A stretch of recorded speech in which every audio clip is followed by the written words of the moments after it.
Kevin McCarthy said, or he suggested, that if the GOP retains control of, or takes control of the House, they're going to stop sending aid to Ukraine. Do you think that's a smart move?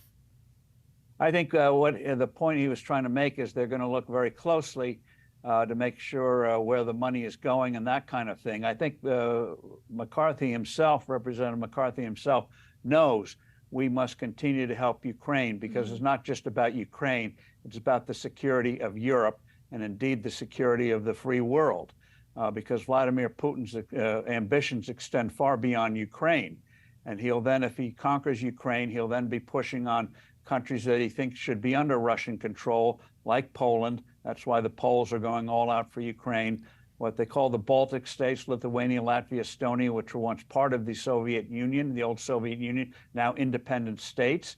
Putin's going to start pushing on them. So this is going to lead to a very, very real crisis. And so you're going to get a real debate on Ukraine. A lot of Republicans, and as we saw the other day, a certain number of Democrats in the House want to defund helping Ukraine and help Vladimir Putin. And I think that's going to be a big issue. But I do hope and I think that the Congress will end up doing the right thing, but it's going to be a lot of debate. And I think the American people are going to end up deciding it's not just Ukraine, it's about ultimately our own security. And I think you'll hear more about the 1930s when we ignored Hitler taking Austria, Hitler taking Czechoslovakia, and stopping these people before a real disaster happens.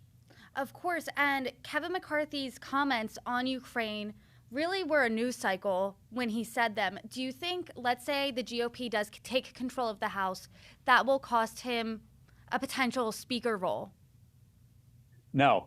I think he's done a real balancing act between the various factions of the GOP, so he won't be challenged.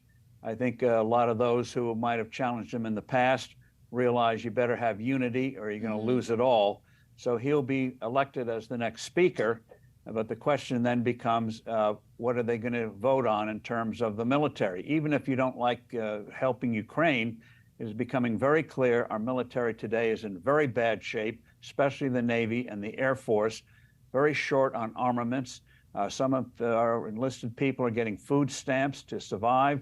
So there's going to be a lot of attention paid. How do we rebuild the military? And I think ultimately it's going to have to be the kind of program we had in the early 80s when the military fell apart in the 70s and under Ronald Reagan was rebuilt in the 1980s. That's going to have to sadly be done again because we neglected it.